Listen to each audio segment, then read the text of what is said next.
So today I'm going to talk to you about the 12-step program to enlightenment.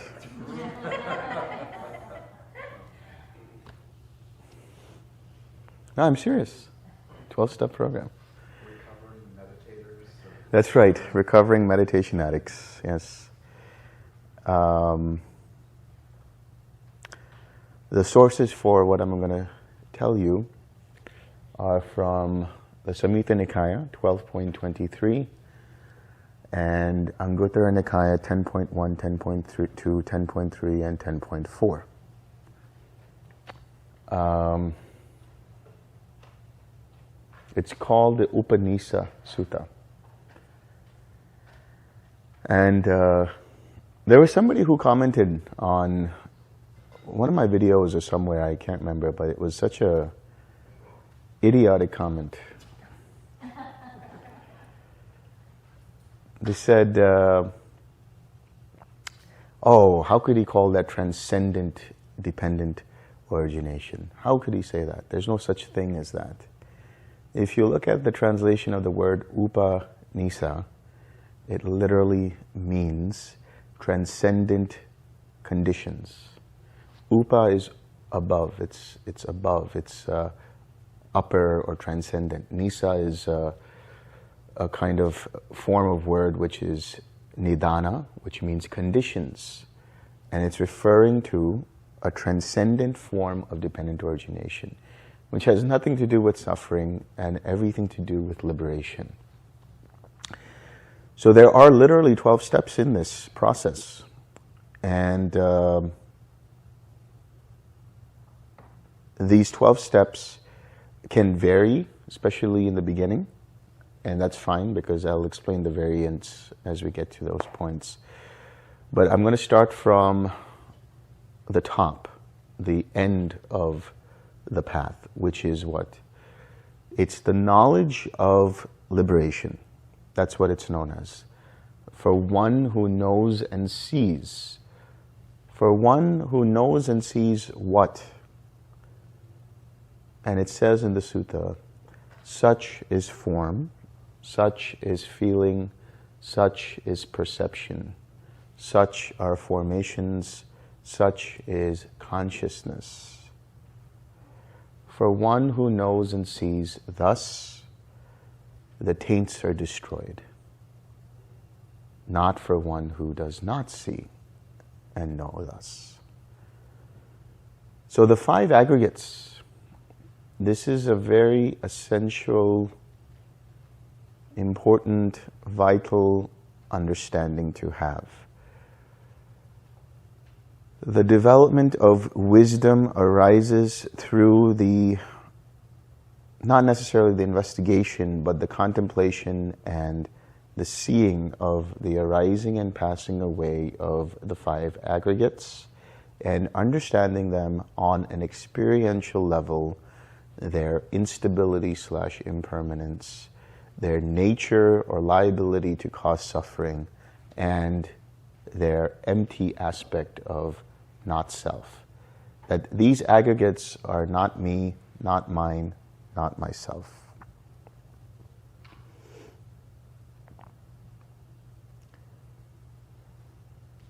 The first sermon that the Buddha gave, the first talk he gave, was, as I said the other day, the turning of the wheel of Dhamma.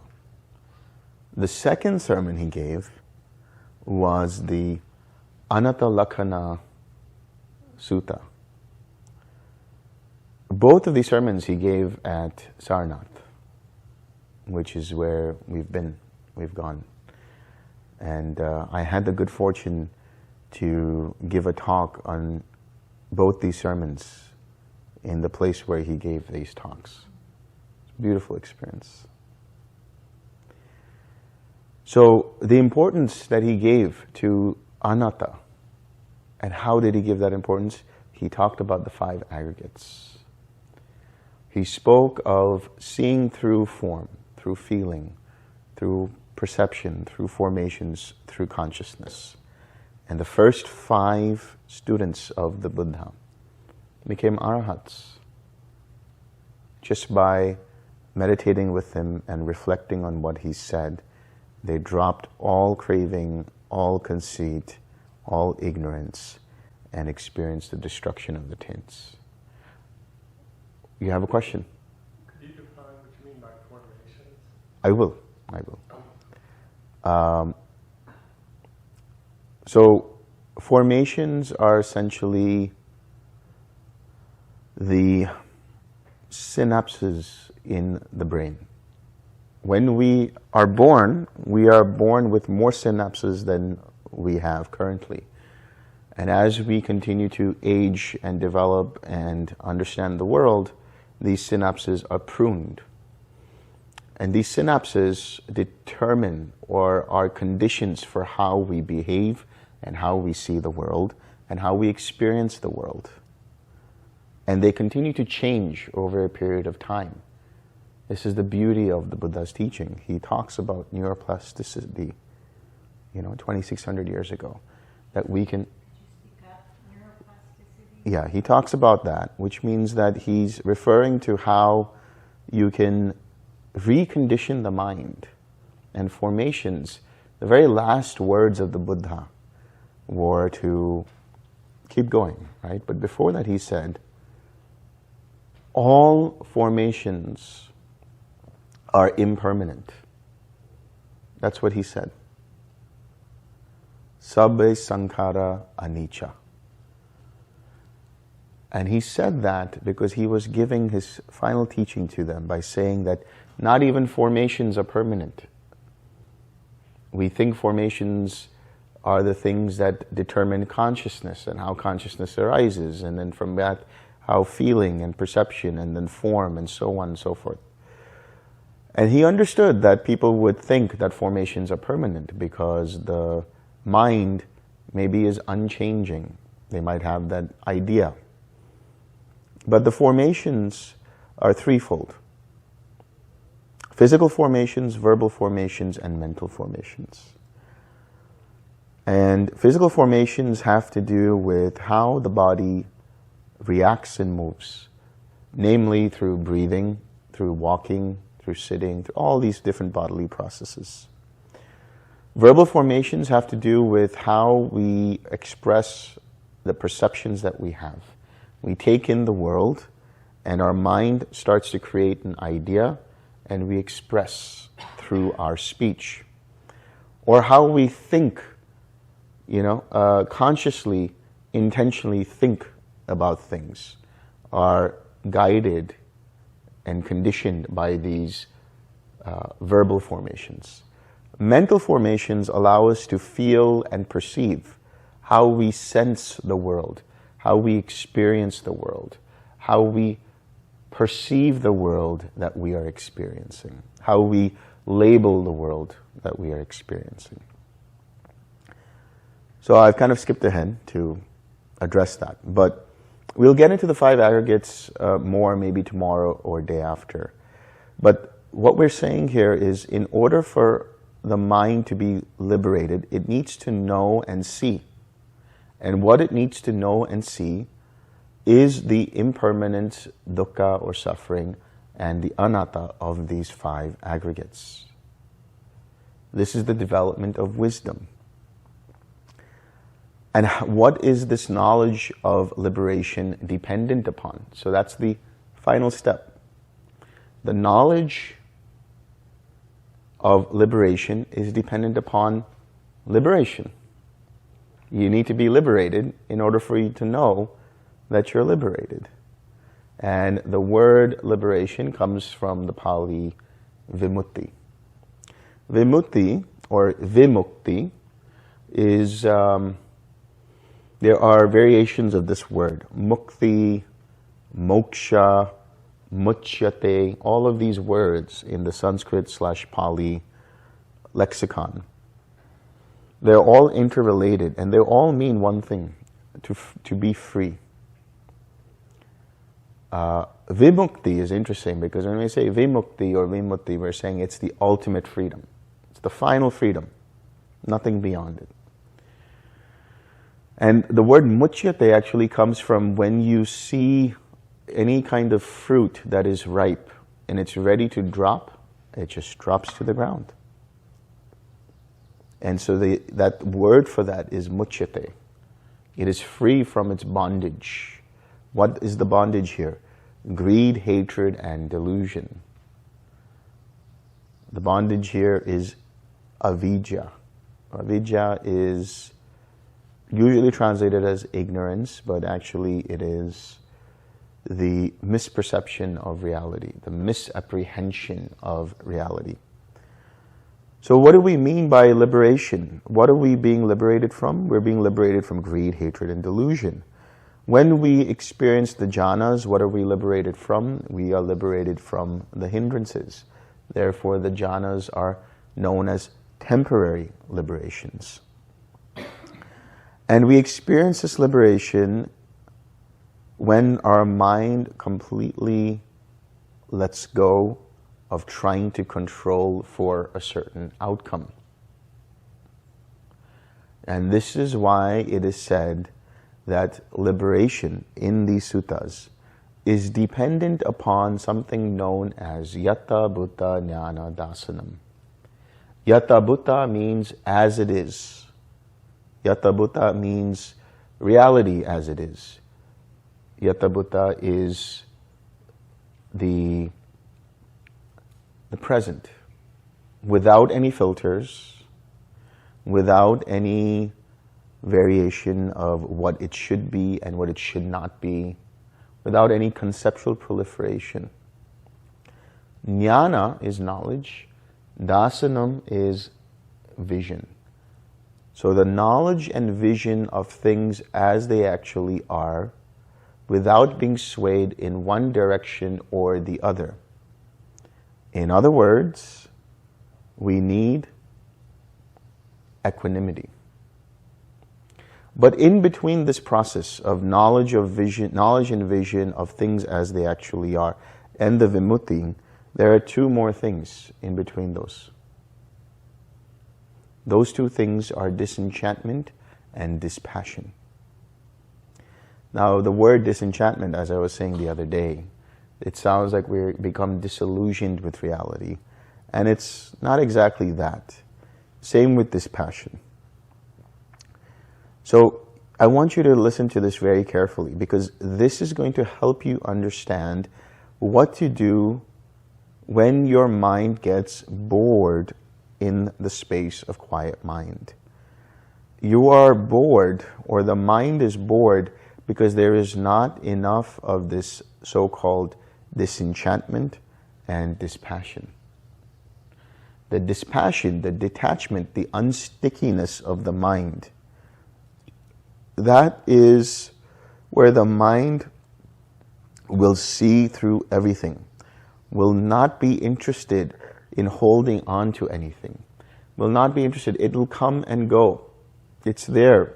It's just all kinds of stuff coming up, whether that's in restlessness or in either perception, non-perception, all kinds of different patterns and pictures and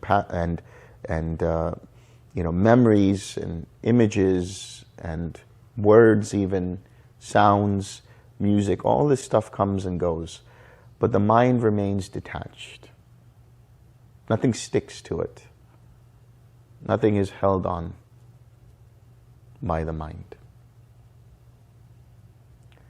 And disenchantment, or as we were saying the other day, freedom from enchantment, is the space where the mind says, all right, I've had enough of this. I understand what's going on here now. This isn't going to stop. There will be more. There will be more and more and more. So what do? I get tired of it. I'm like, I have enough. This is enough. So you can bring it on, mind. It's okay. But I am free from you. But in order for you to have that, you need the knowledge and vision of things as they actually are, which is another word for equanimity. And this equanimity comes from the word upekkha, which is the opposite of apekkha, which means expectation. So we hold no expectation of any kind of outcome in the meditation. You only do the best you can in the practice and do not hold on to the fruits of the practice.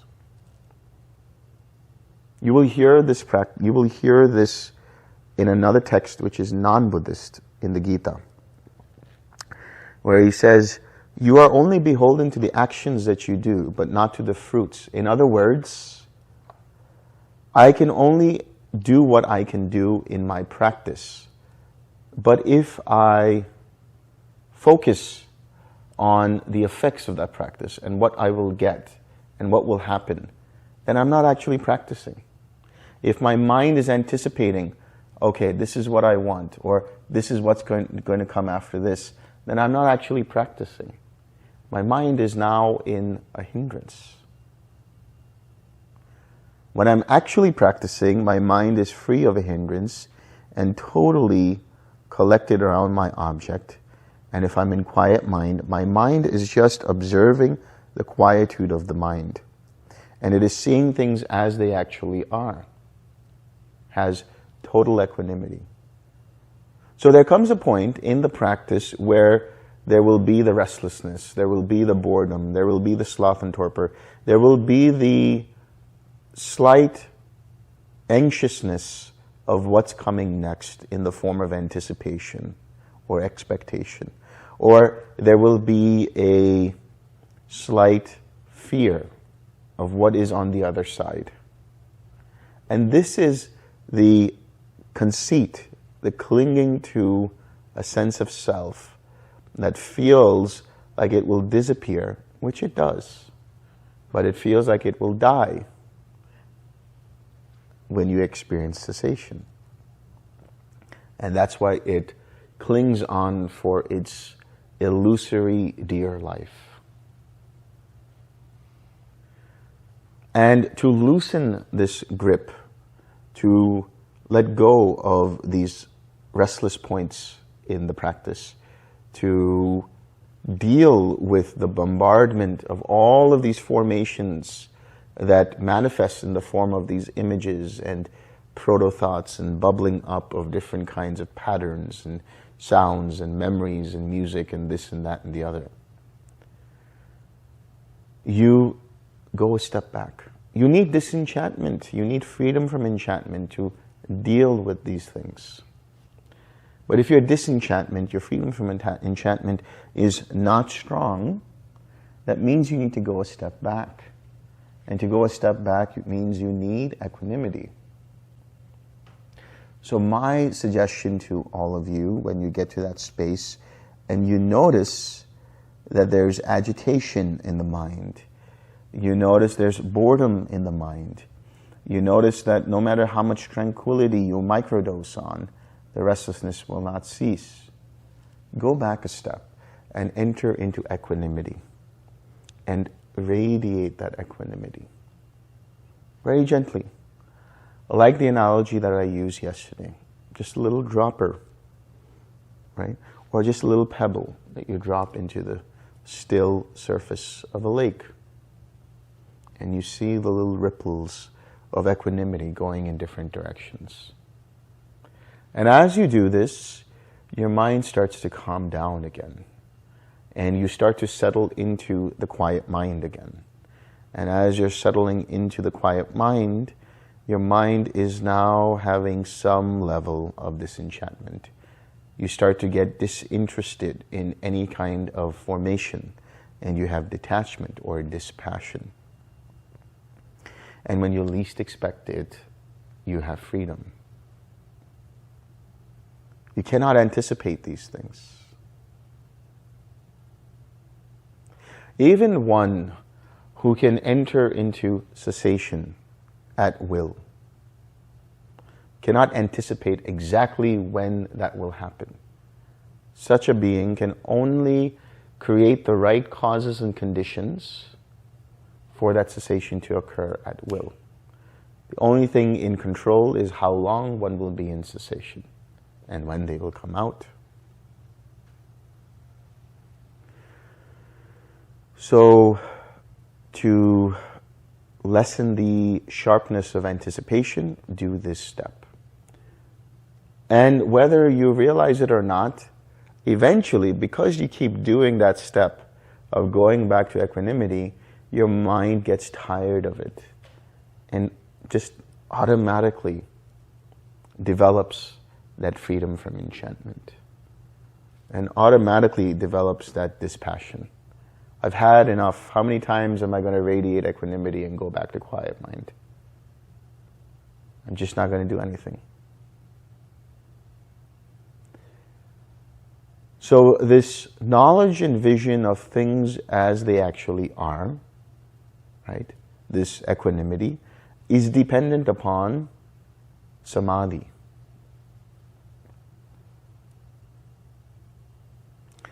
This samadhi, or even-mindedness, or what's usually translated as collectedness, is basically when you're in a jhana. When your mind is free of hindrances, your mind has now developed the enlightenment factors through right effort, through the process of the 6 R's, and now it's in a jhanic state. You are in samadhi.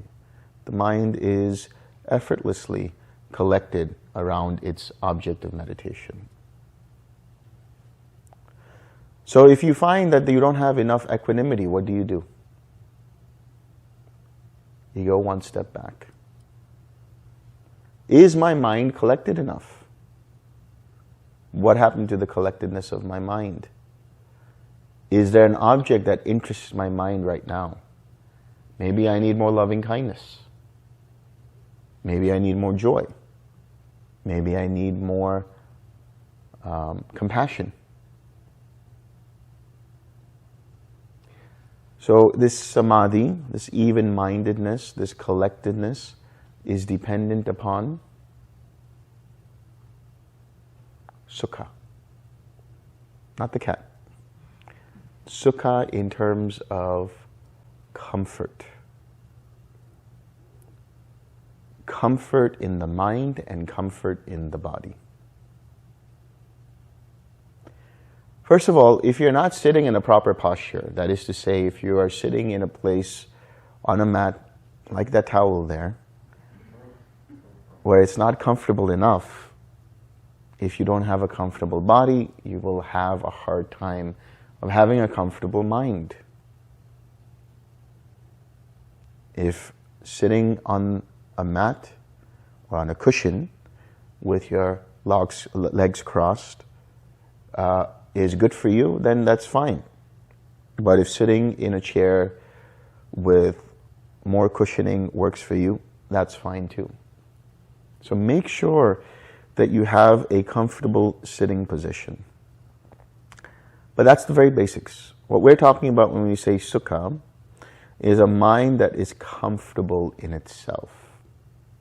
And when the mind is comfortable in itself, it is naturally balanced. Being naturally balanced, it is collected effortlessly around its object. And over a period of time, it develops good equanimity. And as it becomes more equanimous, it becomes less enchanted and free from the enchantments of all kinds of thoughts, ideas, concepts, formations, and so on in the mind. And it becomes disinterested and detached. Nothing sticks to the mind. And eventually the mind is liberated. The mind experiences cessation.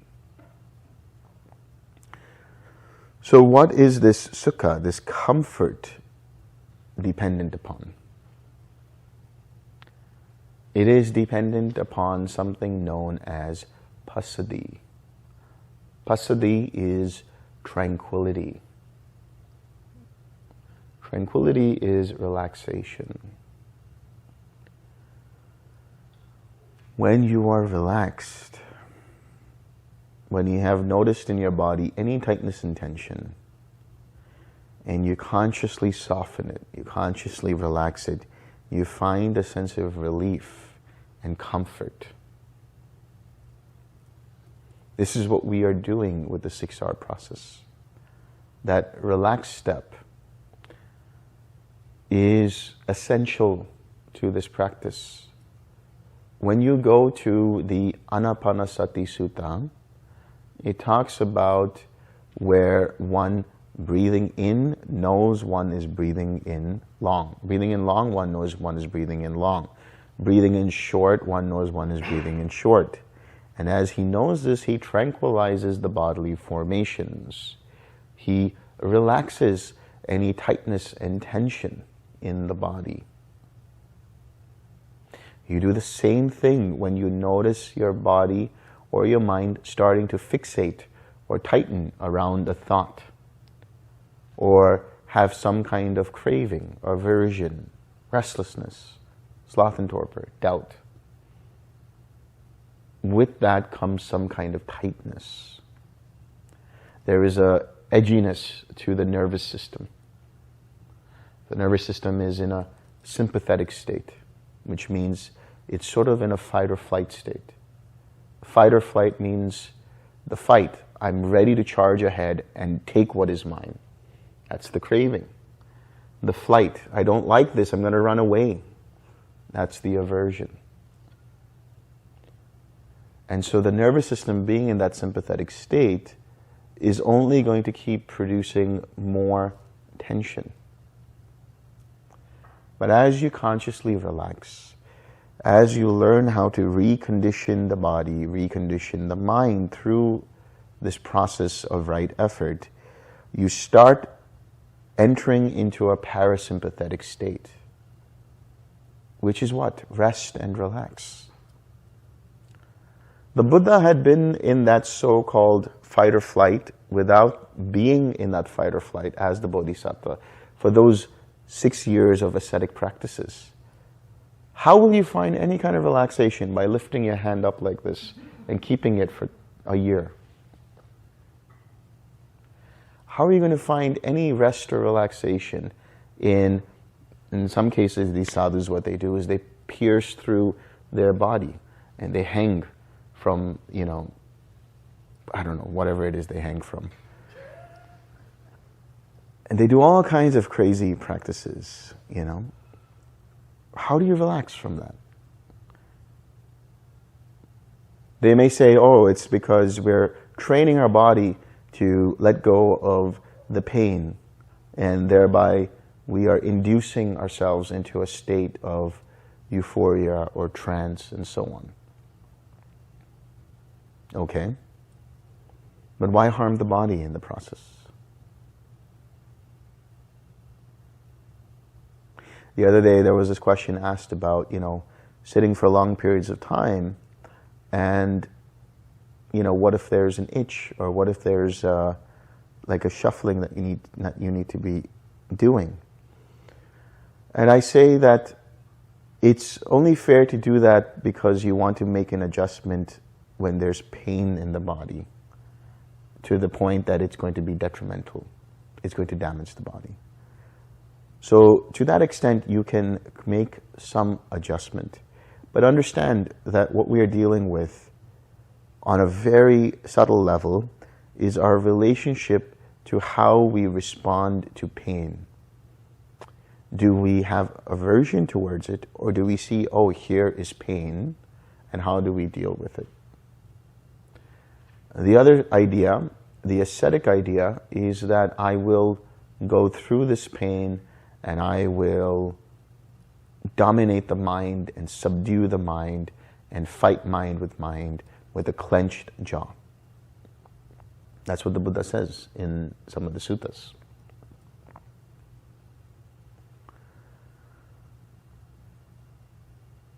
So, to relax is essential to this process. It's right there as one of the steps towards freedom, passaddhi, tranquility, relaxation. It doesn't say pierce your body. It doesn't say walk on fiery coals. It doesn't say hold up your arm for a year. It doesn't say any of those ascetic practices. It doesn't say, clench your mind and push and strive and suppress all of the hindrances and then just go at it, gung-ho. It says relax. And through that relaxation, you have comfort. When the Buddha realized, as the Bodhisattva, that this is going to kill him, he stopped trying so hard, pushing in every different way. And then he ate that rice pudding, and he sat on the kusha grass, and he started his practice. And he found that this was a much more pleasant way towards enlightenment, towards awakening. This was the noble path that he discovered. So the Buddha has said, there are those practices that are difficult in the beginning and easy in the end. Difficult in the beginning and difficult in the end. Easy in the beginning and difficult in the end. And easy in the beginning and easy in the end. And so he asks, which one would you take? Which one would you practice? You have enough difficulties in life. Why add to them through some kind of meditative process? Just makes no sense. Why would you come on retreat and cause yourself pain when you're trying to let go of pain? So what is this tranquility, this process of relaxation, dependent upon? It is dependent upon what is known as joy, piti. It's a kind of joy that is supramundane. In other words, it's not related to any of the five physical sense bases. It's a joy that arises internally. It's the joy of the first and second jhana that you're experiencing this. It's also an enlightenment factor. Tranquility is an enlightenment factor. Joy is an enlightenment factor. That leads you to Sukha. That Sukha leads you to Samadhi, which is an enlightenment factor. That Samadhi leads you to Equanimity, which is another enlightenment factor. And then that takes you to disenchantment, or freedom from enchantment, that detachment or dispassion, and that liberation.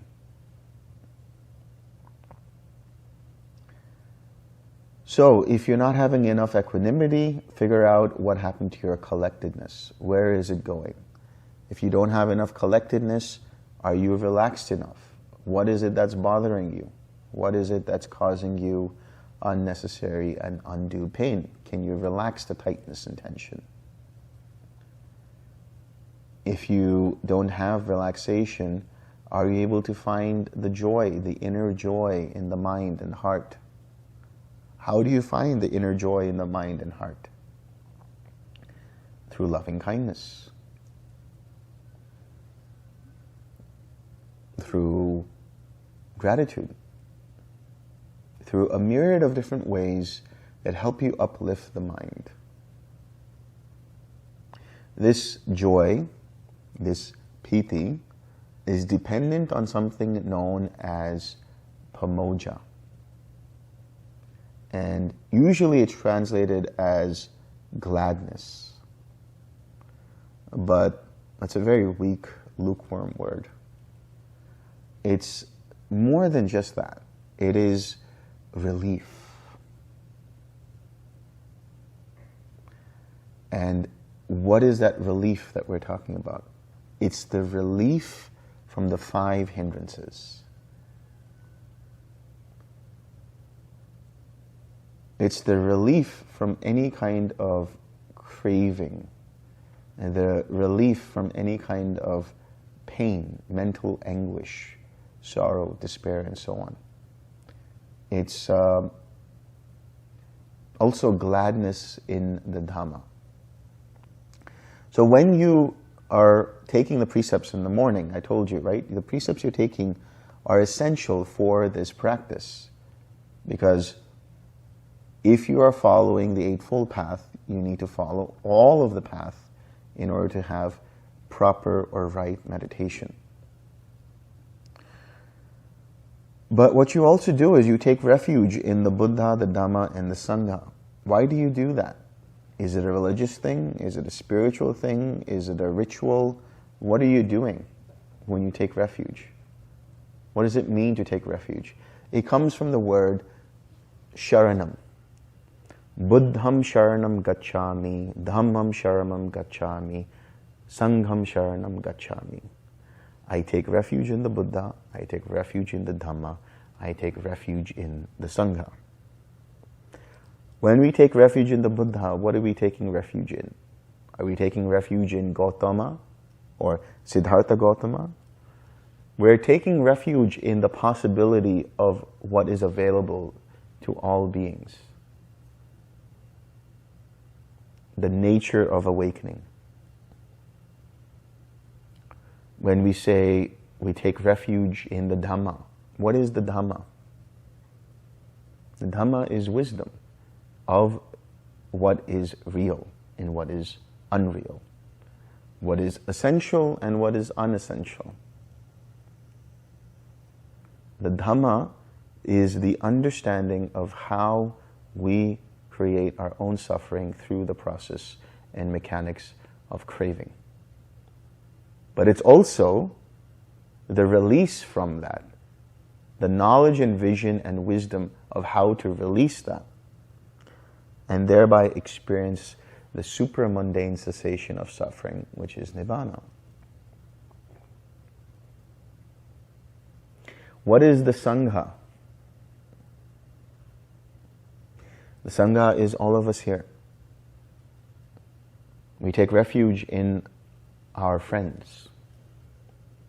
For the monks, for the bhikkhus and bhikkhunis, it's their Sangha, the Bhikkhu Sangha. For lay people, it's their community of like-minded practitioners who come together. When I say I take refuge in something, it means that now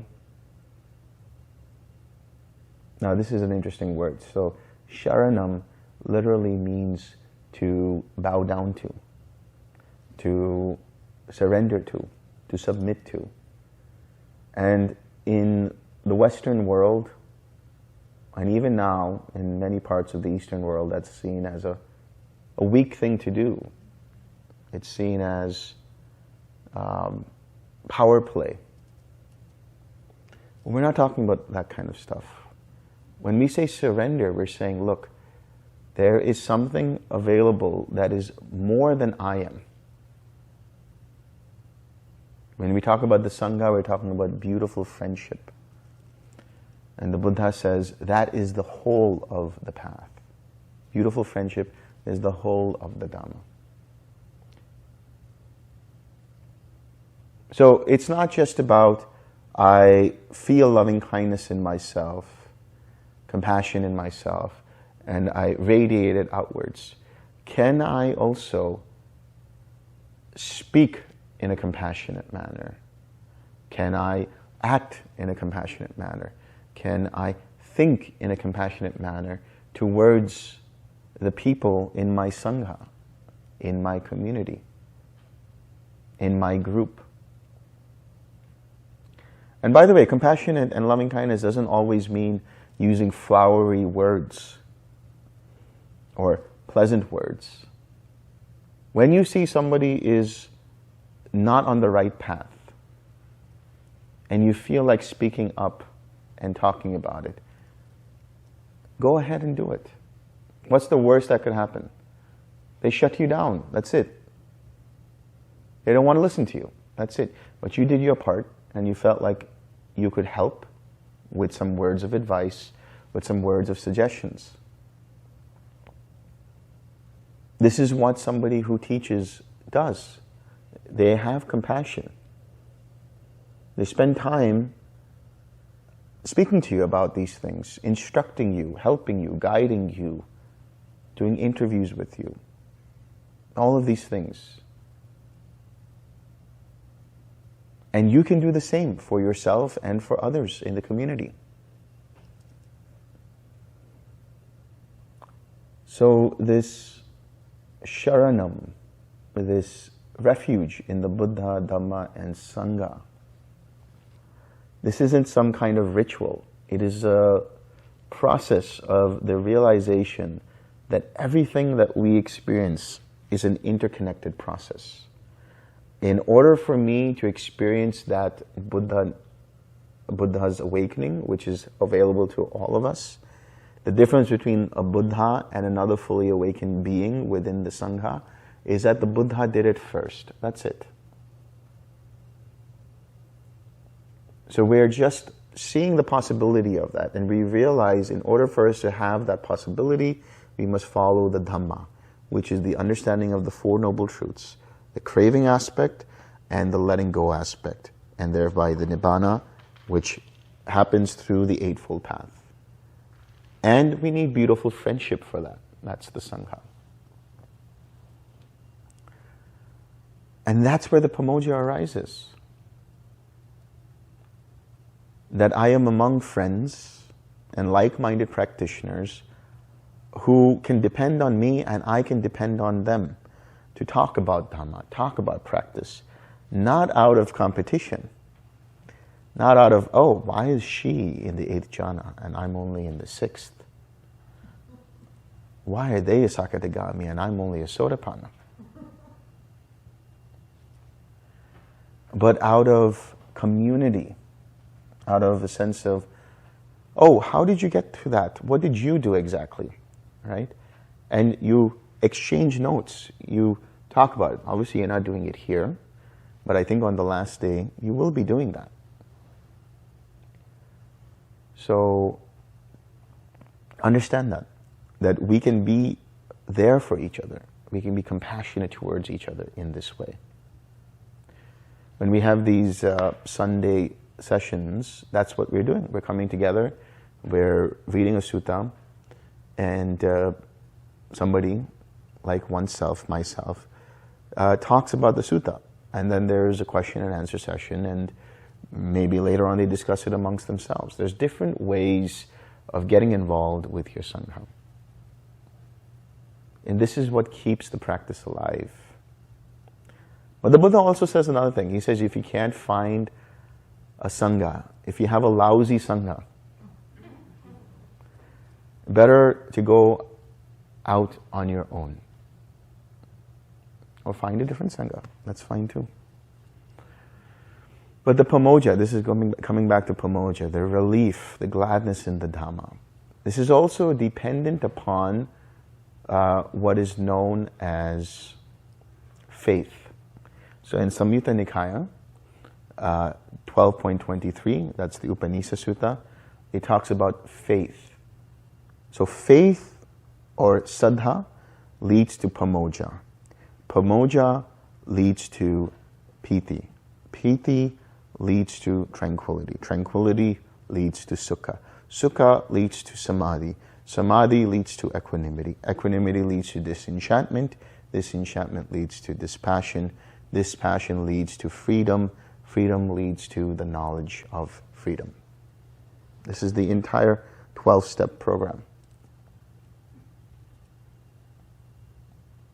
So what is that faith that we're talking about? When you guys came here, most of you are already familiar with TWIM. But when you first came to TWIM, you came on the basis of hearing about it from someone else, or going on YouTube and searching for a meditation practice, whatever it is you searched for. You saw Bhante's videos, later on you saw David's videos, later on you might have seen my videos, and you're like, oh, this is interesting. Let me do a retreat and see what it's all about. That's faith. You decided to spend your time and energy and attention to come here out of faith. Yeah, of course, there's word of mouth and people have said this and that and all the other. And you've seen for yourself how this process works through the videos and listening on, Sunday talks and this and that and the other. But that's all faith. That's all part of faith. You made the decision, the conscious decision, to listen and listen to what this person has to say. So that ability to put aside everything else for the time being and just try to follow this practice, that's also faith. And that faith then turns into experiential confidence in the Buddha, Dhamma, and Sangha.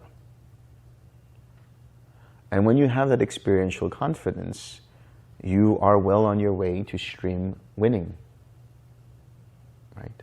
The fruition of stream entry.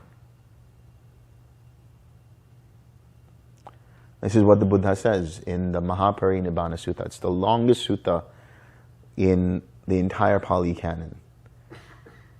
And there's so many segments and episodes in that sutta, and so many different sections. But there's a section called the Mirror of Dhamma. And Ananda, his attendant, Buddha's attendant, says, now that you're going to be gone, now you're going to attain parinibbana, we will never see you again. How do we help ourselves, and how do we entrust in others that they are where they are, where they have attained the stream?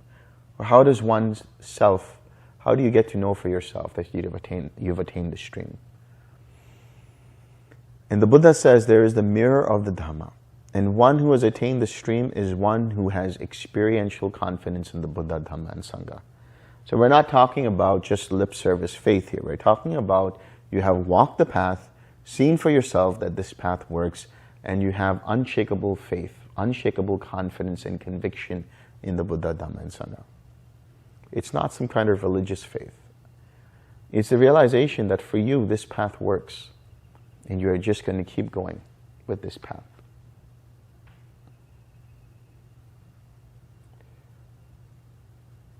And not out of somebody else's will, and not because you're pressured to do it, but because you yourself see that now that I've practiced this, there's nothing else that kind of I can do but walk this Eightfold Path. It makes total sense to me.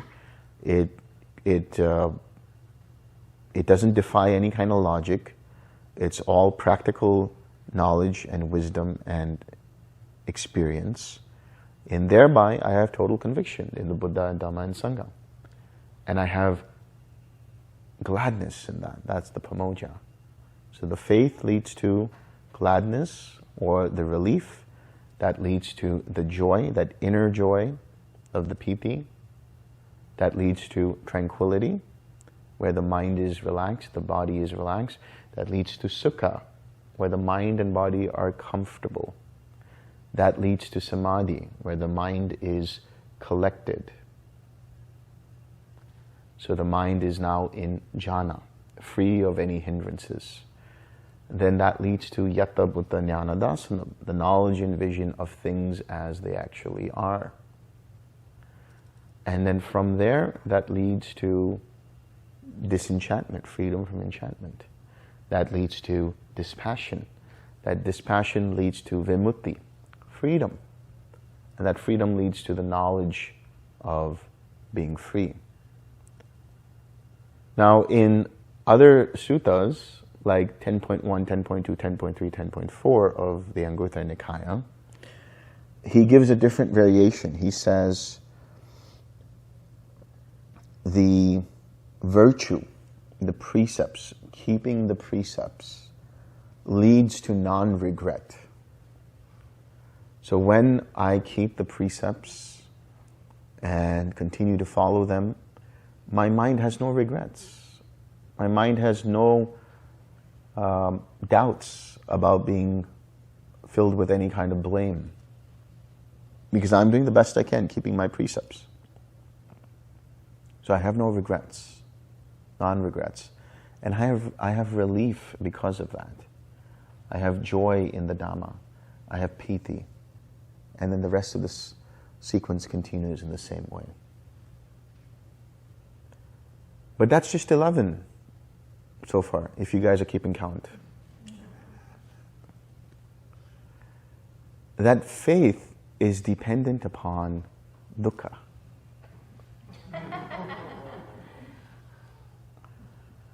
You're not going to get on this path unless you've experienced some kind of suffering. generally. I was saying the other day that dukkha, which I will explore in detail on another talk, but this dukkha is the suffering of experiencing death, experiencing like the death of a loved one, death of a friend, experiencing grief, experiencing despair, depression, anxiety, experiencing pains and old age, the fear of death, experiencing the suffering of change. Things happen unexpectedly. And the things that we want don't happen. The things we don't want happen, and so on and so forth. And in order to deal with that, we take a ton of drugs. That's one way to numb the pain, and that's the confusion. At some point, if you don't die of an overdose, we realize there must be a way out. And we start searching for that way out. And that leads towards the realization that if I keep my precepts, out of faith I go to a retreat or I listen to the words of the Buddha, and eventually I experience that pamoja, the gladness in the Dhamma, the relief. And as I meditate, I experience the joy of the first and second jhana. And the rest of the sequence continues. So this is how the Buddha has mapped out the path to realization, the path to awakening, the path to freedom from suffering.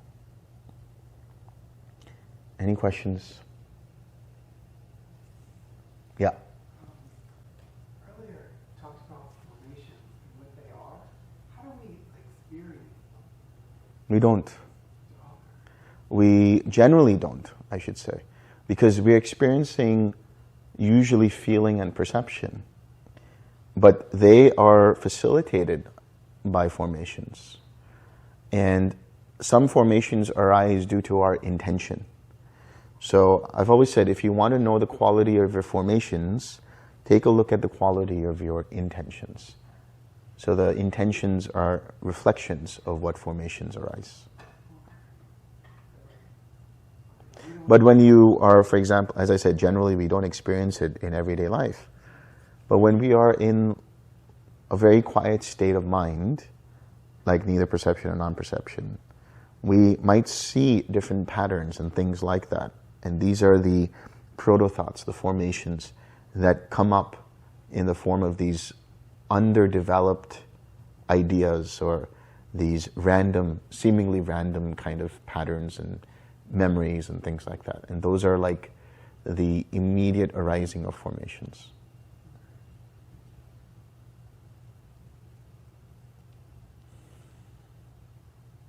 Yes?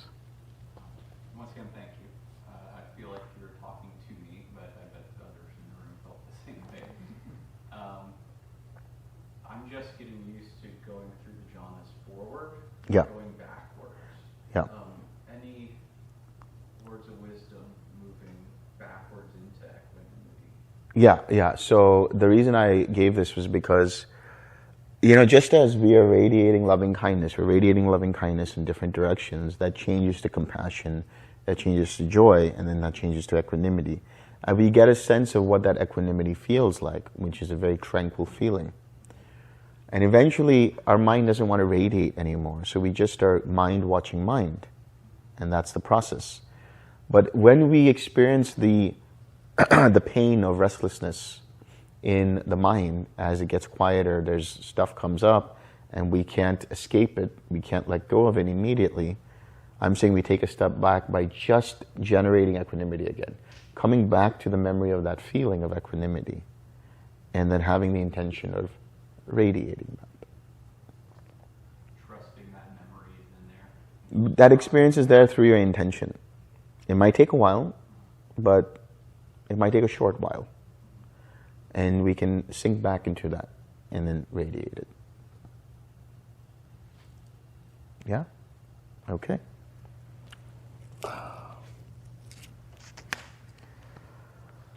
May suffering ones be suffering free, and the fear-struck fearless be. May the grieving shed all grief, and may all beings find relief. May all beings share this merit that we have thus acquired for the acquisition of all kinds of happiness. May beings inhabiting space and earth, devas and nagas of mighty power, share this merit of ours. May they long protect the Buddha's dispensation. Sadhu, sadhu, sadhu.